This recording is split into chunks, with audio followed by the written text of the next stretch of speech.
بسم اللہ الرحمن الرحیم الحمدللہ۔ آج ہماری تلاوت کا آغاز 15 پارے سے سورہ اسراء۔ اللہ کے نبی صلی اللہ علیہ وسلم کو جو اللہ نے ایک غیر معمولی اعزاز بخشا جو انسانوں میں سے کسی کو نہیں ملا، جسے معراج بھی کہتے ہیں۔ اسراء رات کے حصے میں آپ مسجد حرام سے مسجد اقصی تشریف لے گئے، پھر وہاں سے آپ کو اوپر معراج کرایا گیا، آسمانوں پہ تشریف لے گئے، رات کے حصے میں واپس بھی آ گئے۔ یہ سفر جسمانی تھا،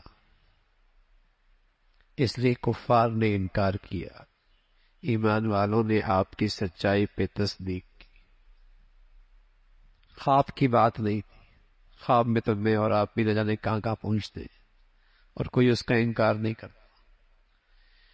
کفار کو انکار اس لیے لگا، انہوں نے اس لیے جھٹلایا کہ یہ کیسے ہو سکتا ہے کہ تھوڑے سے حصے میں اللہ کی قدرت بڑی، اور یہ اعزاز اللہ کے حبیب صلی اللہ علیہ وسلم کو ملا، معراج ہوا، اس کا تذکرہ فرمایا، اور پھر فرمایا کہ عبد ہے کہ جو اللہ کے بندے ہیں، آپ اتنا غیر معمولی معجزہ ملا تو ہیں آپ اللہ کے بندے، آپ کی سب سے بڑی شان ہے، آپ کے اندر عبدیت ہے، آپ عبداللہ ہے۔ پھر بنی اسرائیل کا تذکرہ فرمایا کہ ان کو بتایا، پہلے سے بتا دیا کہ تم شام میں فساد کرو گے اور تم پر عذاب بھی آئے گا۔ پہلی مرتبہ فساد مچایا، ایک پیغمبر کو شہید کیا، فساد مچایا، گناہوں میں آگے بڑھ کر زندگی گزارنے لگے۔ اللہ نے ایک ظالم بادشاہ بخت نصر بھیجا، پھر ان کی توبہ قبول ہوئی، ٹھیک ہوئے، پھر فساد مچایا، پھر دوسرا مجوسی ان پہ مسلط ہوئے، انہوں نے ان کو تباہی کے کنارے پہ پہنچایا، پھر اللہ نے ان کی توبہ قبول کر لی۔ یہودیوں کو کہا جیسا کرو گے ویسا ہوگا۔ پھر انسان کی زندگی کا اختتام اور پھر اگلی زندگی کا آغاز، پوری زندگی کا حساب و کتاب اللہ کے ہاں ہے، اور نامہ اعمال دیے جائے گا، پڑھ لو اپنا نامہ اعمال، اور سارے حساب و کتاب کے لیے اکیلے اللہ کی ذات ہی کافی ہے۔ کچھ لوگ زندگی گزارتے ہیں دنیا ہی کی خاطر، فرمایا آخرت میں ان کا کوئی حصہ نہیں، اور کچھ لوگ ایسے ہیں جو آخرت کو سامنے زندگی گزارتے ہیں، ان کی محنت کی بڑی قدر کی جائے گی، بڑی قدر کی جائے گی۔ پھر بہت سارے اسلامی اعمال و اخلاق کا تذکرہ فرمایا، جن میں سب سے بڑی بات اللہ کی وحدانیت، اللہ کی توحید، اللہ کا کوئی شریک نہیں۔ پھر اللہ کے حق کے بعد سب سے بڑا حق ماں باپ کا ہے، حسنی سلوک ماں باپ کے ساتھ کرو۔ اللہ کی شان، جب اللہ تعالیٰ نے اپنا حق بتایا تو ایک جملہ کا اللہ تعبدوا الا اللہ، اور جب ابا کی بات آئی تو کئی سارے جملے کہہ دیے، خیال رکھنا، خدمت کرنا، رعایت کرنا، نرمی دکھانا، اور خاص طور پہ جب ماں باپ بوڑھے ہو جاتے، اعصاب کمزور ہو جاتے ہیں، ان کی ساری توانائی زبان پہ آ جاتی، وہ چاہتے ہیں ہم بولتے رہیں، لوگ سنتے رہیں، تو عام طور پہ ایسے موقع پہ طبیعتوں میں اولاد کی چچڑا پن پیدا، ان کی طبیعت میں چچڑا پن پیدا ہوتا ہے بڑھاپے کی وجہ سے، تو بسا اوقات اولاد اسے اپنے بوجھ سمجھنے لگتی ہے۔ تو خاص طور پہ فرمایا کہ وہ بوڑھے ہو جائیں ایک یا دونوں، تو نرمی سے برتاؤ کرنا، حسن سلوک سے برتاؤ کرنا، عاجزی دکھانا، ان کو جھڑکنا نہیں، ان کو جھڑکنا نہیں۔ باپ اور اولاد میں بڑا فرق ہے۔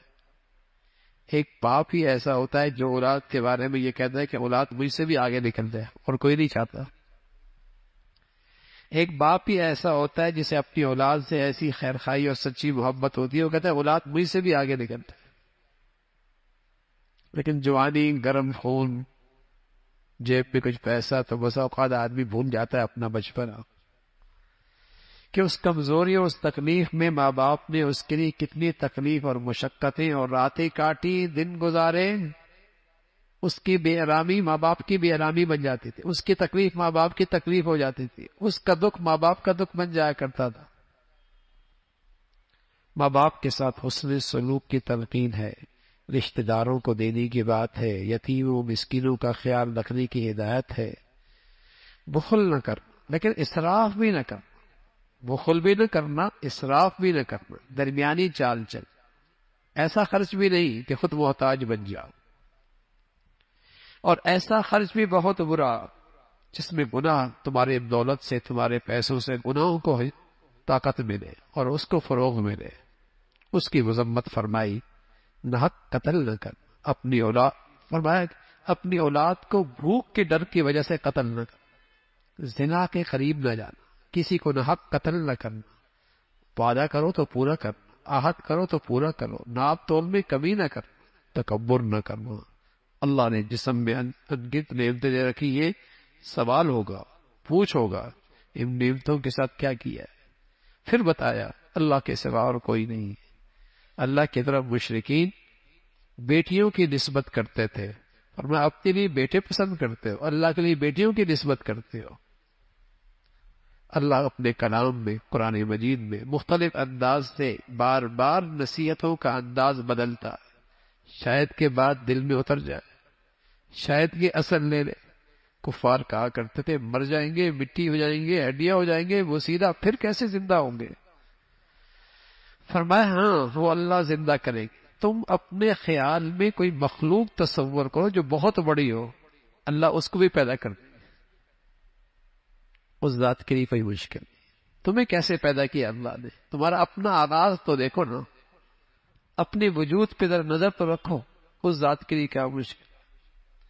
جنہیں تم پکارتے ہو وہ تمہارے حاجت روا نہیں ہے، مشکل کشا نہیں ہے، اور جب تمہیں مصیبت پہنچتی ہے کوئی تمہاری مدد کو نہیں آتا۔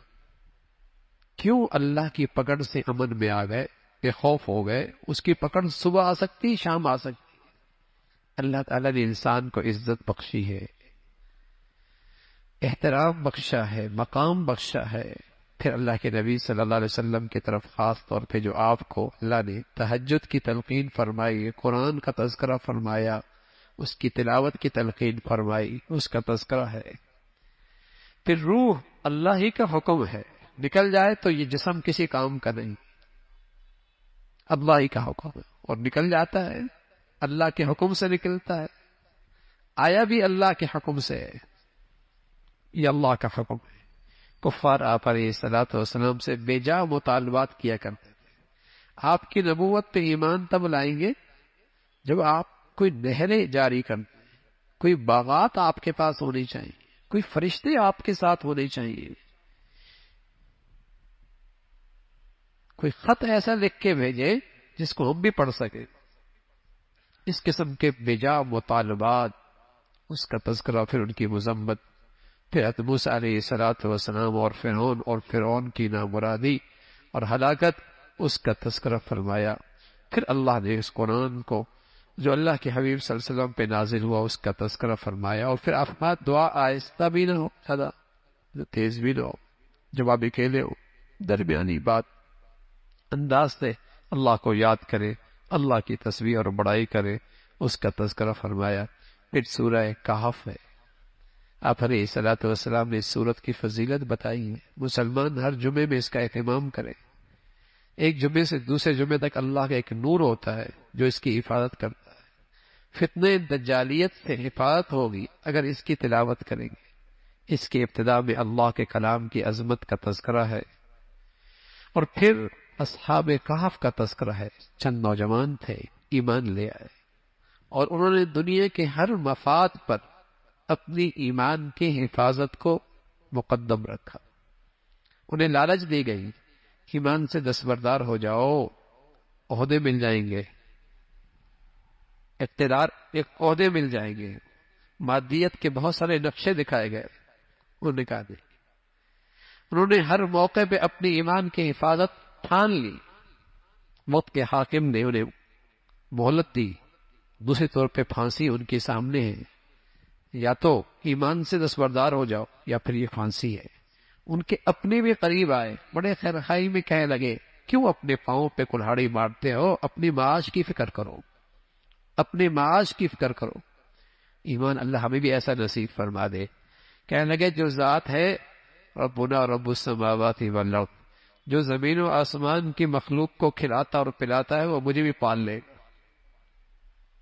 سب سے بڑا آج دنیا میں معاش مسئلہ ہے، اور ہر فتنہ معاش کی معیشت کی سواری پہ سوار ہو کے آ رہا ہے۔ اس نے مسلمانوں کی بیٹیوں کی حیا لے لی، نوجوانوں کا شباب لے لیا، عزت لے لی، آبرو لے لی، ایمان لے لیا۔ کیوں؟ معاش، معیشت۔ اگر یہ مسلمان کا یقین ہو جائے پالنے والا تو اللہ ہے، کیا اس نے ماں کے پیٹ میں نہیں پالا؟ تو زمین و آسمان کے پیٹ میں پالنا اس کے لیے کیا مشکل ہے؟ تم نے کون سی صلاحیتوں کا مظاہرہ کیا جس ذات نے تمہیں اندر زندگی دی اور زندگی کے اندر غذا بھی دی اور تمہیں توانائی بھی دی؟ تم دنیا میں آئے تو ہر طرف تمہاری محبت دلوں میں پیدا کر دی۔ ماں بعد میں کھاتی ہے تمہیں پہلے کھلاتی ہے، اور بعد میں آرام کرتی ہے تمہیں پہلے آرام دیتی ہے۔ یہ کس نے انتظام کیا ہے؟ ربنا رب السماوات والارض۔ ان نوجوانوں نے کہا ہمارا رب ہے جو زمین و آسمان کو کھلاتا ہے، ہمیں بھی کھلائے گا۔ معاش، معیشت بڑا مسئلہ ہے۔ آج مسلمانوں کی پاؤں کی زنجیریں یہی تو معیشت بنی ہے، اس لیے تو کہ غلامیت کی دلدل میں ڈال دیا ہے۔ اگر ان کو اللہ کی ذات پہ اعتماد اور یقین ہوتا اور اس کی مان کے چلتے تو آج ذلت اور پستی نہ ہوتی۔ تو ان نوجوانوں نے کہا ہمارا رب کھلائے گا، جس نے سمندر کی تہ میں مچھلیوں کو کھلاتا ہے، اڑتے ہوئے پرندوں کو کھلاتا ہے، بلوں میں رہنے والے چمٹیوں کو کھلاتا ہے، ہمیں بھی کھلائے گا۔ چٹان کے اندر کیڑا ہے وہ بھی غذا لیتا ہے، اس کی زندگی کا اہتمام بھی اللہ کرتا۔ یہ نوجوان اپنا ایمان بچانے کے لیے نکل کھڑے ہوئے، ایک غار میں آرام کرنے کے لیے لیٹے۔ اللہ اللہ ہے، سلا دیا، گہری نیند ڈال دی۔ ایسی گہری نیند سلائی 3 صدیاں سوتے رہے، 309 سال تک سوتے رہے، 309 سال تک سوتے رہے۔ قرآن کہہ رہا ہے دنیا بدل گئی، ملک کے حالات بدل گئے۔ اللہ بھی یہ کہتا ہے ہم ان کو کروٹ دے رہے تھے، سورج کو ہم حکم دیتے تھے، چاند کو ہم حکم دیتے تھے، ہواؤں کو ہم حکم دیتے، میرے پیارے لیٹے ہیں۔ ان سب چیزوں کے اندر زندگی، ان سب چیزوں کی زندگی کی ضرورت ہے، اور روشنی ڈالتے چلے جانا، ہوا کے جھونکے ڈالتے چلے جانا، میرے بندے لیٹے ہوئے۔ 309 سال تک سلایا، بھوک نہیں لگی، پیاس نہیں لگا، اللہ نے اٹھا دیا۔ آپس میں کہنے لگے بھائی کتنے دن ٹھہرے؟ کوئی کہنے لگا صبح، کوئی کہنا شام، کوئی کہنا 1 دن۔ بھوک لگ رہی، جاؤ کھانا لے کے آؤ۔ اللہ کی شان، نہ لگی تو 3 صدیاں نہ لگی، لگی تو فوراً لگ گئی۔ آپس میں کہنے لگے دیکھو کھانا لینے جا رہے ہو، ایسی جگہ سے لے کے آنا کہ حلال کھانا ہو، پاکیزہ کھانا ہو، اس لیے کہ کھانے کا اثرات اندر کی زندگی پہ بہت گہرے اثر پڑتے ہیں۔ حرام سے اثرات بھی گندے ہی پڑتے ہیں۔ حلال لے کے آنا احتیاط سے، اور خیال کرنا کسی کی نظر نہ پڑے، کہیں پھر ہمیں مجبور کر کے اپنے غلط نظریات پہ نہ ڈال۔ وہ گیا تو بدلی ہوئی دنیا، بدلی ہوئی دنیا ہے۔ ان کو حوصلہ ملا، وہ بادشاہ نہ رہا، وہ حکومت بھی نہیں رہی، وہ اقتدار بھی نہ رہا۔ اب اقتدار پہ آنے والا خدا کا نیک بنتا ہے، اللہ کا نیک بنتا ہے۔ دربار میں لے جائے گئے، دربار میں جب لے کے گئے تو اللہ کے سامنے سجدہ ریز تھا۔ اس کے ملک کے کچھ لوگ مرنے کے بعد کی زندگی کا انکار کرتے تھے۔ جیسے یہ پہنچے تو سمجھ گیا اللہ نے برہان بھیج دی، دلیل بھیج دی کہ جو اللہ 3 صدیوں کے بعد ہی اٹھا سکتا ہے، اس کے لیے مارنے کے بعد زندہ کرنا کیا مشکل ہے۔ سورہ کہف، یہ ان بزرگوں کا تذکرہ ہے۔ اللہ کی بڑائی، اللہ کی عظمت۔ جب بھی کوئی کام کرنا ہو تو یوں کہا کرو اللہ چاہے گا تو ہوگا، انشاءاللہ، انشاءاللہ۔ یہ مسلمان کی شان، یہ جو مسلمان کہتا ہے نا ماشاء اللہ، انشاءاللہ، یہ اس کے اندر کے عقیدے کا اظہار ہے کہ تدبیر میں نے کر لی، اسباب اختیار کر لیے، وسائل اکٹھے کر لیے، لیکن ہوگا وہ جو اللہ چاہے گا۔ یہ مسلمان کے عقیدے کا اظہار ہے کہ جو ہوا میرا کمال نہیں، بس ماشاء اللہ، جو اللہ نے چاہا۔ تدبیر ہو گئی، انتظامات ہو گئے، ساری منصوبہ بندی مکمل ہے، لیکن انشاءاللہ اللہ چاہے گا تو ہوگا۔ یہ مسلمان پہلے تو ڈاکٹر بھی ایسے کرتے تھے، بیماری تشخیص ہو گئی، دوائی تجویز ہو گئی، لیکن وہ لکھتا تھا اوپر وہ شافی، شفا تو اللہ دے گا، شفا تو اللہ دے گا۔ نہ اس ریسرچ سے کچھ ہونا ہے، نہ اس دوا کی تجویز کرنے سے کچھ ہونا ہے، نہ بیماری کی تشخیص کرنے سے کچھ ہونا ہے، ہونا تو وہ جو اللہ چاہیں گے کو۔ یہ مسلمانوں کے عقیدے کا اظہار ہوا کرتا تھا۔ انشاءاللہ اللہ کا حکم یہی ہے، انشاءاللہ کہا کرو، ماشاءاللہ کہا کرو، تاکہ تمہارے عقیدے کا اظہار ہو کہ ہاں اسباب و اختیار ضرور کرو، لیکن بھروسہ نہ کرو، اعتماد نہ کرو، اعتماد اللہ پہ کرو، اعتماد اللہ پہ کرو۔ پھر ایک شخص کا تذکرہ فرمایا جس کے پاس شاندار باغ میں بہنے والی نہریں، معاشی لحاظ سے، زراعت کے لحاظ سے بڑا صاحب حیثیت، بہت وسائل موجود تھے، لیکن وہ اپنی اوقات بھول گیا، اپنے اوقات بھول گیا، اور محسن حقیقی کو فراموش کر بیٹھا، جس نے پیدا کیا اور جس نے دیا اسے بھول بیٹھا، غلط فہمی کا شکار ہو گیا، سمجھ لگا یہ دولت اور یہ خوشحالی ہمیشہ رہے گی۔ مرنے کے بعد کی زندگی پہ ایمان بھی کمزور ہو گیا، کہنے لگا اگر مر بھی گا تو وہاں بھی ایسی خوشحالی مجھے ملے گی۔ ایک سمجھدار دوست اس سے کہنے لگا اے نادان ایسا نہ کر، یہ سب اللہ کا دیا ہوا ہے، اس ذات کو نہ بھول۔ سمجھ بھی نہیں آئی، قسم بس اوقات اللہ کی طرف سے تھپڑ جلدی بھی لگتا ہے۔ آفت آئی اس کے کھیت پہ اور اس کے باغ پہ، ملیا میٹ ہو گیا، کچھ بھی نہیں بچا، کچھ بھی نہیں بچا، ہاتھ ملتا رہ گیا۔ بس اوقات اللہ کی طرف سے جلدی بھی تنبیہ ہوتی ہے، منظر دکھاتے یہاں تھا، پٹک دیا زمین۔ ساری کائنات ہی بدل گئی اس کی زندگی کی، دیر نہیں لگتی بھائی، بس اس کی نظر رحمت رہے، نظر رحمت رہے، ذرا سی نظر ہٹی دنیا تماشا دیکھے۔ قرآن کہانی نہیں بیان کرتا، سبق دیتا ہے، رہنمائی کرتا ہے، اور پھر آخرت کا تذکرہ فرمایا۔ انسان کی زندگی کی مثال تو ایسی ہے، بارش ہوتی ہے زمین پہ سبزہ ہوتا ہے، سبزہ ہونے کے بعد زمین پہ کھیت خوبصورت ہو جاتے ہیں، لیکن پھر پک جاتی ہے، پھر کٹائی ہوتی ہے، اور ایک وقت ہوتا ہے نام و نشان کھیتی کی مٹ جاتی ہے۔ کیا بویا تھا، کیا پکا تھا، کون سی کھیتی تیار ہوئی تھی۔ انسان بھی پیدا ہوا، جوان ہوا، تذکرے ہوئے، شہرت ہوئی، نام ہوا، ایک دن جائے گا، سب ختم، کوئی نہیں پوچھے گا۔ پھر یہ انسان کی زندگی کی حقیقت۔ پھر اللہ رب العزت نے تذکرہ فرمایا، اللہ رب العزت اپنی قدرت کی نشانیاں پیش کرتا ہے، بار بار ذکر فرماتا۔ پھر حضرت موسیٰ علیہ السلام کا خاص تذکرہ، جب انہیں پتہ لگا کہ سمندر کے کنارے ایک بزرگ ہیں، اللہ کے خاص بندے ہیں، حضرت خضر ہیں، جن کے پاس وہ علم بھی ہے جو موسیٰ علیہ السلام کے پاس بھی نہیں، تو تلاش کرنے نکلے، سمندر کے کنارے پہنچے، ملاقات ہو گئی اس اللہ والے سے، اس بزرگ سے، خضر سے، درخواست کی کہ میں کچھ دن آپ کے ساتھ رہنا چاہتا ہوں،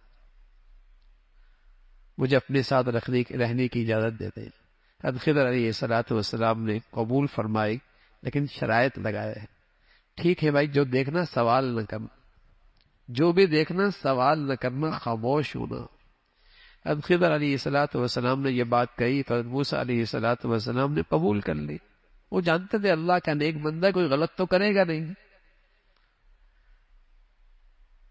تو قبول کر لی، ٹھیک ہے ساتھ رکھیے، اپنے ساتھ رہنے دیجیے، سوال نہیں کروں۔ اللہ کی شان، کشتی پہ سوار ہوئی ہے، اور کشتی والوں نے کرایہ بھی کوئی نہیں لیا، لیکن حضرت خضر نے اس کشتی کا ایک تختہ نکال دیا، اور موسیٰ علیہ السلام سے خاموشی کہاں برداشت ہو، اس نے احسان کیا اور ہم نے نقصان کر لیا، اس نے کرایہ بھی نہیں دیا، احسان کیا اور ہم نے نقصان کر دیا۔ بول پڑے یہ کیا ہے، کہا نہیں تھا نہیں بولنا، کہا معاف کر دو، اب نہیں کروں۔ آگے گئے، اللہ کی شان، ایک بچہ کھیل رہا تھا، اس کی گردن اس کے جسم سے جدا کر، موسیٰ علیہ السلام کے بعد جو شریعت کا علم تھا اس کے مطابق تو یہ سمجھ میں نہیں آیا، فوراً سوال کر لیا یہ کیا کیا آپ نے؟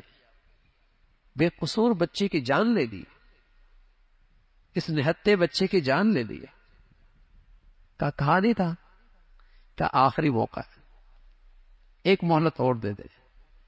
اللہ کی شان، ایک دیوار کے پاس پہنچے، ایک بستی میں پہنچے، کھانا نہیں پیش کیا، بڑے بے مروت تھے، اس سے واپس نکلنے لگے تو حضرت موسیٰ علیہ الصلوۃ والسلام سے خضر نے فرمایا دیوار گر رہی ہے، اسے کھڑا کرنا ہے۔ مزدوری کرتے ہیں، پتھر اٹھاتے ہیں، اس دیوار کو ٹھیک کرتے ہیں۔ حضرت موسیٰ علیہ الصلوۃ والسلام پھر بول پڑے، یہ کیا اتنے بے مروت، اور پھر ان کے ساتھ احسان۔ فرمایا ھذا فراق بینی و بینک، اب تمہارا ہمارا جدائی۔ لیکن جانے سے پہلے آپ کو یہ بھی بتا دوں کہ ان تینوں کی وجوہات کیا تھی۔ جہاں تک وہ کشتی کا معاملہ تھا، حضرت خضر کے پاس وہ علم تھا جو فرشتوں کے پاس تھا، تکوینی علم تھا، تکوینی علم تھا۔